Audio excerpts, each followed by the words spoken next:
In the intricate tapestry of Middle Eastern politics, few relationships have undergone such a dramatic reversal as that of Iran and Israel. Once upon a time, these two nations, seemingly worlds apart in many respects, found themselves as strategic partners, bound by shared interests and a common vision for the region. Their alliance, though perhaps surprising to some, played a significant role in shaping the geopolitical landscape of the Middle East. Under the Shah Mohammad Reza Pahlavi, Iran stood as a staunch ally of the United States, a key pillar of American foreign policy in a region rife with Cold War tensions.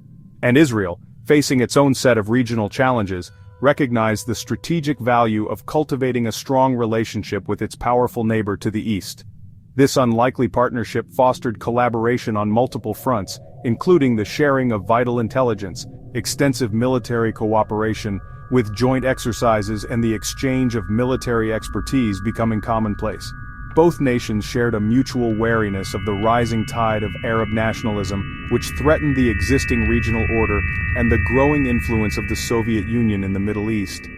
This pragmatic alliance, born out of shared strategic interests, was firmly rooted in the complex realities of the Cold War era. However, it's important to remember that this was a marriage of convenience, driven by geopolitical considerations rather than deep-seated cultural or ideological ties. But the winds of change were brewing, and everything was about to be irrevocably altered. The seismic event that would reshape the region and shatter this alliance was the Iranian Revolution of 1979. The Shah's pro-Western monarchy, once a cornerstone of stability in the region, was swept away, replaced by the fiery rhetoric and revolutionary zeal of Ayatollah Khomeini's Islamic Republic. The new regime, fueled by anti-imperialist sentiment, defined itself in stark opposition to the United States, denouncing it as the Great Satan, and by extension to Israel, which it branded as the Little Satan. The once flourishing partnership between Iran and Israel was abruptly and irrevocably shattered overnight. Iran's new leadership, espousing a radical Islamic ideology, viewed Israel as an illegitimate outpost, a symbol of Western imperialism, and a threat to the Islamic world. The pragmatic calculations that had once guided Iranian foreign policy were cast aside, replaced by a fervent revolutionary zeal, and Israel, watching with growing alarm, witnessed its former partner transform into a hostile ideological foe, vowing its destruction. It was in this tumultuous period, amidst the ashes of the revolution, that the seeds of today's bitter conflict were sown. The consequences of that revolution continue to reverberate throughout the region to this day. What followed were decades of deep-seated suspicion, a series of proxy battles fought across the Middle East, and a protracted Cold War, characterized by mutual animosity and strategic competition. The complex and often contradictory story of Iran and Israel serves as a stark reminder of how quickly alliances, forged in the crucible of geopolitical necessity, can dissolve and turn into bitter enmity. The modern rivalry that defines their relationship today is deeply rooted in the dramatic political and ideological transformation that swept through Iran in the wake of the 1979 revolution. The Iran-Israel conflict is not about borders or resources, it's about ideology, influence, and security. For Iran, opposing Israel is central to its revolutionary identity and a way to lead the Muslim world. This stance helps Tehran build alliances and project power across the region. For Israel, Iran's nuclear ambitions are seen as an existential threat. Israel's leaders fear that a nuclear-armed Iran would upend the regional balance and threaten its survival. The conflict plays out in a shadow war. Proxies, covert operations, and cyber attacks. Iran arms groups like Hezbollah and Hamas, encircling Israel with hostile forces. Israel responds with intelligence operations, targeted strikes, and cyber warfare to disrupt Iran's capabilities. It's a deadly chess match, with each side trying to outmaneuver the other without triggering all-out war. The struggle is constant, fought in the shadows. Iran and Israel, despite their geographical proximity, have charted dramatically different courses in building their respective militaries. These differences aren't accidental, they are deeply rooted in their strategic priorities, threat perceptions, and the kinds of conflicts they anticipate. Iran's strength lies primarily in its sheer numbers, a large standing army capable of mobilizing significant manpower. Supplementing this is the powerful IRGC, the Islamic Revolutionary Guard Corps, and a vast and ever-growing missile arsenal. These missiles represent a key component of Iran's deterrent capability, with the range to strike targets as far away as Israel. Its broader strategy relies heavily on proxy forces and asymmetric warfare tactics, designed to level the playing field against more technologically advanced adversaries. This approach aims to make any direct conflict protracted and costly for its enemies, bleeding them through attrition. In contrast, Israel's military is considerably smaller in terms of personnel, but it is exceptionally technologically advanced, representing a qualitative edge. This includes a world-class air force, equipped with the latest generation of fighter jets, sophisticated intelligence-gathering capabilities, and cutting-edge missile defense systems like Iron Dome, designed to protect its population centers. The IDF, or Israel Defense Forces, is structured and trained for rapid, decisive action, aiming to quickly neutralize threats. Iran frequently projects power indirectly, through supporting groups like Hezbollah in Lebanon, and through assertive naval tactics in the strategic Persian Gulf. Its long-range missile program remains its primary means of projecting power beyond its immediate borders.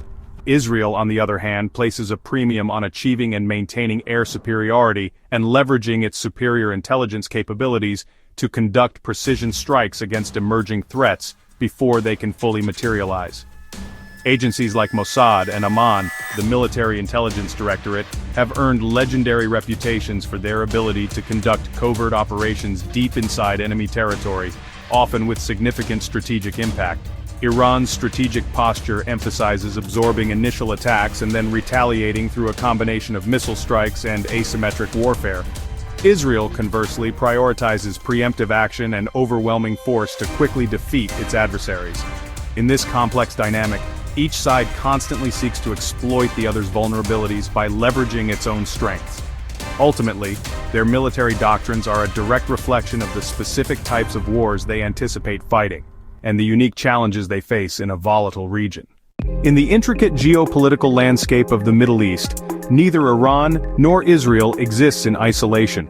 Both nations are embedded within a complex web of alliances and partnerships that significantly shape their strategic postures and regional influence. These alliances are not merely symbolic, they represent tangible commitments of support, resources, and shared strategic objectives. For Israel, its enduring alliance with the United States serves as its security backbone, a cornerstone of its defense strategy. This alliance provides Israel with access to advanced technology, crucial intelligence, and substantial military aid, bolstering its defense capabilities and maintaining its qualitative military edge in the region. The U.S. commitment extends beyond material support, encompassing diplomatic backing and strategic coordination. In a significant shift in regional dynamics, Israel has also been cultivating quiet, yet increasingly visible partnerships with several Sunni Arab states. Countries like the UAE and Bahrain have formally normalized relations with Israel, marking a new era of cooperation. These partnerships are largely driven by a shared fear of Iran's growing regional influence and its perceived destabilizing activities. Even Saudi Arabia, while not officially recognizing Israel, is believed to engage in behind-the-scenes cooperation on matters of security and intelligence. This emerging coalition provides Israel with new strategic depth, expanding its network of allies and enhancing its ability to counter regional threats. In contrast, Iran's alliances are primarily built on a foundation of shared ideology and a common opposition to the United States and Israel, which it views as adversaries. Its most powerful and strategically significant partner is Hezbollah, the Lebanese Shia militant group. Hezbollah is heavily armed and funded by Tehran, serving as a critical deterrent against potential Israeli aggression. Iran also provides support to Hamas, Palestinian Islamic Jihad, and various militias operating in Syria and Iraq, extending its influence across the region through proxy forces. On the global stage, Iran increasingly relies on Russia and China for diplomatic cover within international forums and crucial economic support to sustain its economy. These ties are instrumental in helping Iran withstand the impact of international sanctions and the persistent international pressure exerted by the United States and its allies. The geopolitical landscape of the region is in constant flux, with alliances continually shifting, redrawing the map of power and influence, and creating new dynamics that impact the stability of the Middle East. Every partnership, every alliance, shapes the risks, calculations, and potential triggers of conflict in this volatile region, demanding careful analysis and strategic foresight. Iran and Israel avoid direct war, but their rivalry flares at dangerous flashpoints. Iran's nuclear program is the most volatile. Israel has vowed to prevent Tehran from getting the bomb, even by force if necessary. Syria is another battleground, with Iran building military bases and Israel launching airstrikes to disrupt them. Each strike risks escalation. Lebanon, with Hezbollah's massive rocket arsenal, is a constant threat. One misstep could trigger a devastating war. Maritime tensions in the Persian Gulf and Red Sea add another layer, with both sides targeting each other's shipping. Iran can threaten the Strait of Hormuz, a vital oil route. Any incident, a downed jet, a sunken ship, could spiral out of control. The shadow war is a powder keg, always at risk of explosion. Both Iran and Israel have unique strengths and critical weaknesses. Israel's edge is its technology, precision airstrikes, elite intelligence, and layered missile defenses. Its society is resilient, but its small size and dense population make it vulnerable to missile barrages. A prolonged conflict could overwhelm defenses and strain the economy. Iran's strength is its strategic depth and large committed military. Its vast territory is hard to invade, and its proxy network can open multiple fronts. But Iran's economy is battered by sanctions and mismanagement. Internal dissent threatens the regime's stability. Its conventional military is outdated, and its air force and navy are no match for Israel's. Both sides know their vulnerabilities and plan to exploit the others. The balance of power is fragile, and the costs of war would be immense. A direct Iran-Israel war would shake the entire Middle East and the world. Fighting would spill into Lebanon, Syria, and Iraq, activating Iran's proxies and causing massive humanitarian suffering. Gulf states and Jordan would be caught in the crossfire. The global economy would reel. Any disruption in the Strait of Hormuz would send oil prices soaring and trigger a worldwide recession. The US would be drawn in to defend Israel and protect its interests, risking a wider confrontation with Iran. Russia and China might back Iran diplomatically, escalating global tensions. Millions of civilians would be at risk, and critical infrastructure would be destroyed. Refugee flows and chaos would destabilize the region for years. The human and economic costs would be catastrophic. Who would win a war between Iran and Israel? In truth, neither side can achieve total victory. Israel cannot invade and occupy Iran. Iran cannot destroy Israel or the IDF. At best, Israel might set back Iran's nuclear program and weaken its proxies, but at enormous cost. Iran might survive and retaliate, claiming victory through defiance, but at the price of devastation and unrest. Any win would be Pyrrhic, leaving both nations weakened and traumatized. The region would be destabilized and chaos would fill the void. Extremism would thrive in the aftermath. The real lesson in modern warfare between determined rivals: victory is often an illusion. The cost of conflict would far outweigh any gains. The only true winner would be the chaos left behind.